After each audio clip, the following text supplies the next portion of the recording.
Halo teman-teman sekalian, bertemu lagi dengan saya. Di konten kali ini kita akan membahas tentang bagaimana sih cara mendapatkan dividen tanpa kita menunggu lama.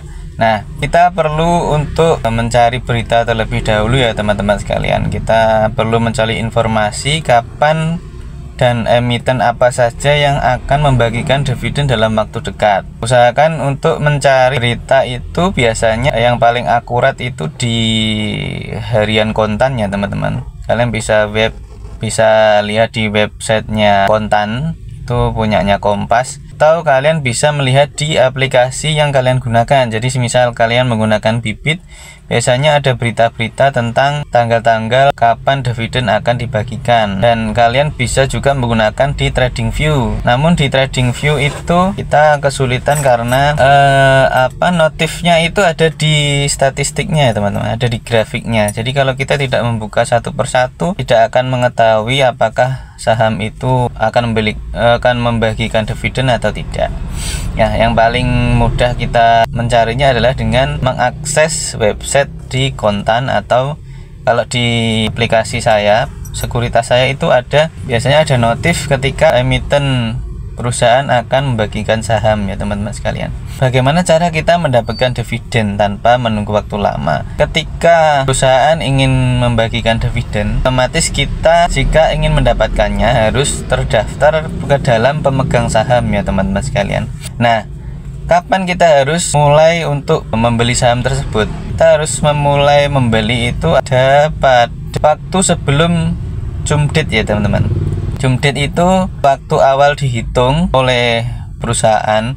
Jadi waktu awal kita memegang lembar saham sampai expired date. Jadi misal Jumdate dari saham Unilever itu tanggal 20 Juli dan expired date-nya tanggal 30 Juli, maka di rentang tanggal itu kita harus masih dalam istilahnya, kita harus masih memegang dari lembar saham itu ya teman-teman sekalian, agar kita dapat mendapatkan dividen. Nah, setelah expired date bagaimana? Setelah expired date kalian bisa menjualnya. Jika kalian ingin mencari dividen yang lain, kalian bisa menjual harga saham kalian yang kalian pegang. Jika kalian hanya ingin fokus kepada pendapatan dari dividen, bukan capital gain, kalian bisa ambil. Nah, di dalam hal ini ada kekurangannya ya teman-teman sekalian. Biasanya ketika mendekati hari-hari emiten itu akan mengeluarkan dividen, banyak investor yang membeli lembar sahamnya. Otomatis harganya akan naik, harganya akan melonjak pasti ketika perusahaan akan membagikan dividen. Nah,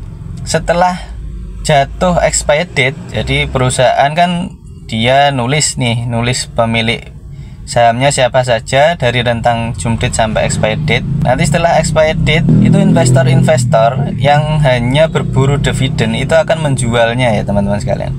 Nah, imbasnya apa? Imbasnya nanti akan ada penurunan harga saham yang sangat tajam juga.